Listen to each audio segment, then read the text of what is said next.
and embarrassingly grubby at the same time. He kept a wary eye on Indigo's house as he collected his papers. An awful lot of girls lived there. "How many sisters have you got?" he had once asked Indigo. "3, Indigo had replied, and then reconsidering, No, 2 really." "Don't you know?" Indigo said of course he knew, and he listed his sisters for David. "Caddy, she's at university in London, but she's home for the summer." "She's grown up then," pronounced David. He did not like grown-ups. "Grown up," he repeated disconsolately. Indigo said he supposed so. Caddy, scatty, golden-haired, last seen tearfully designing a gravestone for her most recent dead hamster, did not seem particularly grown up. "Caddy's the eldest," Indigo told David. "Then there's Saffron, but she's not really my sister, she's my cousin. She came to live with us ages ago when she was little, when her mother died. Her mother was my mother's sister, so we adopted her. Anyway, you know Saffron." David winced at the thought of Saffron, whom he knew only too well. She was 15, more than a year older than him and Indigo, clever, gorgeous, and ruthless. She and her best friend had once invaded the boys' washroom and attacked the leader of the most vicious gang in the school. Her friend had guarded the door to stop anyone escaping, while Saffron had nearly pulled off the gang leader's head. Not one of his henchmen, including David, had dared raise a finger to stop her. "What if Saffron opened the door?" David unwrapped the whole of the rest of the packet of chews and pushed them into his mouth all together. They fitted easily. Only 2 tiny yellow triangles of dribble at the corners of his lips showed that they were there at all. "Saffron'll have forgotten about me by now," thought David, who was a hopeful person.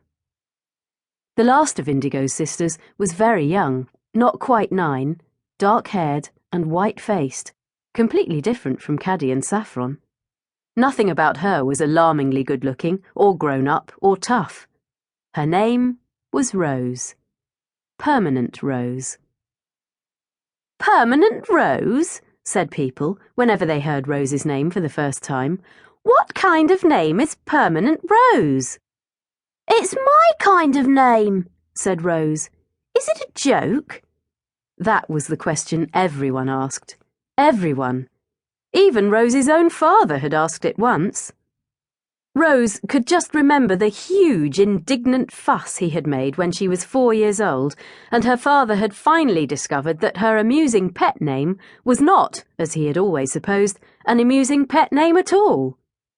"Permanent Rose?" he had repeated, over and over again. "Permanent Rose? No!"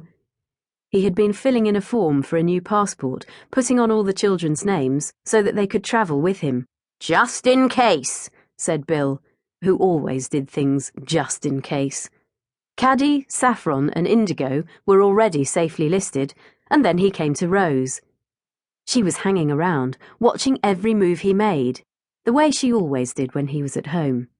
"Your turn, Rosie Pose," he had said, smiling down at her. Then he picked up Rose's birth certificate, which he had never happened to see before, and there it was. Permanent Rose. "Eve, darling," said Bill. Eve was Rose's mother. "Darling," repeated Bill, very indignant and far from amused. "What were you thinking of?" Eve, who was also an artist, had been thinking of the colour that painters use. Permanent Rose. A clear, warm colour that glows with its own lively brightness, no matter how thinly spread.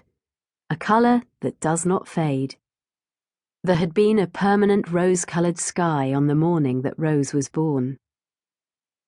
Rose had arrived into the world a lot earlier than anyone had expected her to, and from the absolute beginning she had seemed very unthrilled about the prospect of having to stay.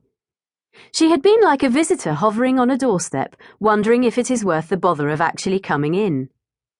People had sent flowers to Eve, but not baby toys or little clothes.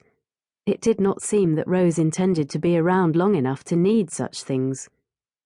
Eve knew quite well why she only got flowers.